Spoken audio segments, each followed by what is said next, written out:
Hello, my name is April and welcome to the 5-minute grant making sessions, a dive into grants.gov.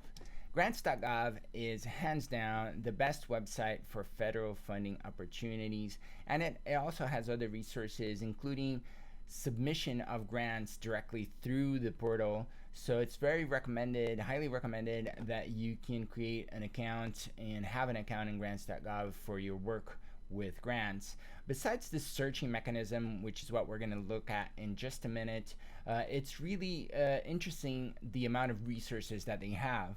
For example, they have great summaries of grant making agencies. Very easy to browse around and make sure that your interests match or don't match a certain agency, and maybe you'll find unexpected funders that you might be able to apply for.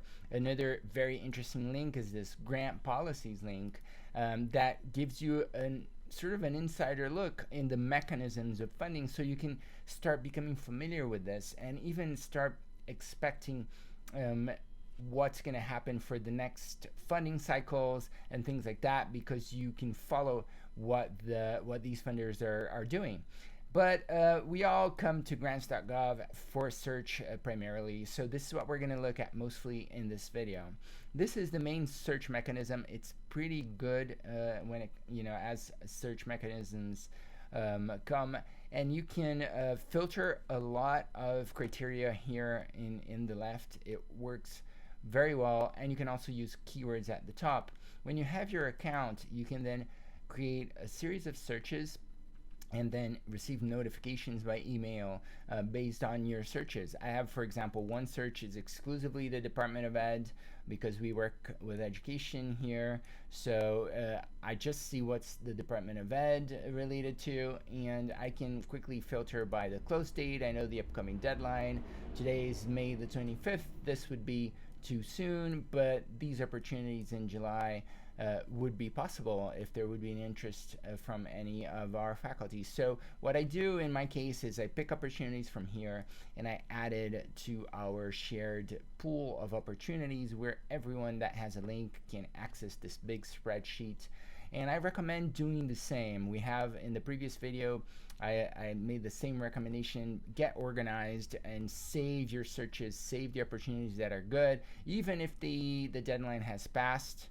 Like I have here, even if they're closed, you can come back and review what has passed and check if perhaps that is open again.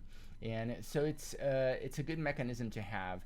Back to grants.gov, when you become very familiar with the searching process, you can then expand your search in terms of keywords. I look at this website probably a few times every week.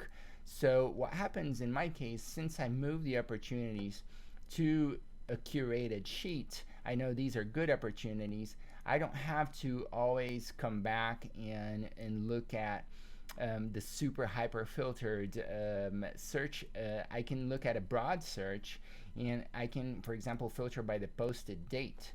So because I look at this website every week, I'm sort of always up to date with what's coming up. So I can do a very open search, maybe with a keyword with education, and I can come in and I can see what's posted as it is posted. That's one way to look at it, and it can even be super broad. We have faculty that are into mental health supporting and research, or other areas that are not directly related to opportunities from the Department of Education. So a completely open search sometimes can really yield interesting results.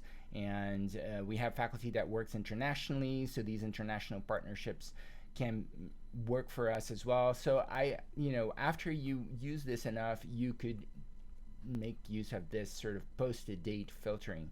But most of the time, the safest way to approach would be to have a keyword, have your filtering categories on the left, and then go by close date. That's what I would recommend if you're not logging into grants.gov every single week. You just use the close date, which is the deadline for submission, as your filter, because then you can skip straight to opportunities that you're actually able to apply for. So today again is May 25th, so these opportunities are closing today, so I would not have time to submit for that. So I would skip a few pages and I would try to find, for example, opportunities in July where we would have time to develop a competitive project for them. So here I see one, for example, and this is live, I did not plan this. So I see the NSF social psychology coming up, and we would have interest in applying for that. And this is another example. You see how I try to open a new tab and it doesn't? So grants.gov doesn't let us open new tabs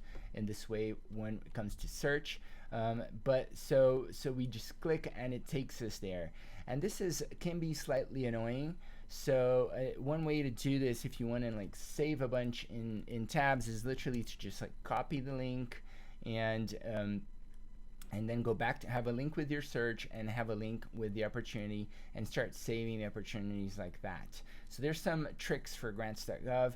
And then from here, you have the documents, you have the package, and you should download all the related documents. In this case, there are no related documents because it is what they call a PD opportunity. So it's an opportunity that is based in the NSF PAPPG. So within the PAPPG, the PD opportunities are described, and so that's why grants.gov doesn't have supporting documentation. And those are things that you will learn in time. For now, if you found this opportunity and you were able to navigate and click on this link to additional information, you would probably be in a good way to find more details about this opportunity.